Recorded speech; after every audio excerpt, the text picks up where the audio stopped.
Sono Salvini, Terroni, votatemi. È l'idea di qualche buontempone o anche di un gruppo di buontemponi organizzati che, copiando ciò che è accaduto a Bologna, nottetempo ha tappezzato la città di Agrigento con manifesti sui quali campeggia il ministro Matteo Salvini che incita i siciliani, chiamandoli Terroni, a votarlo.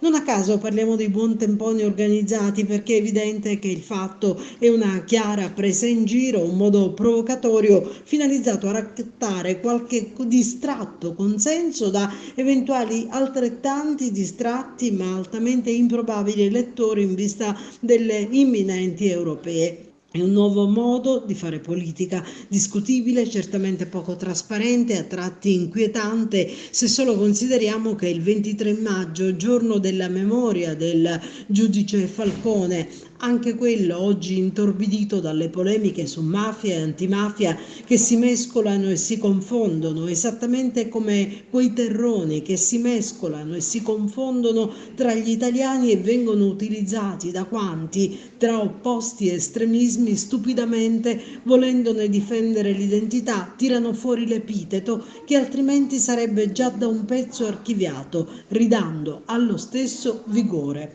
Ed è certamente stupefacente che accada qui nel sud, dove Terroni abbiano chiesto alla tipografia di farsi definire Terroni ancora una volta, scriverlo sui muri, ricordarlo a quanti si sono scrollati ampiamente di dosso la definizione. E poi perché?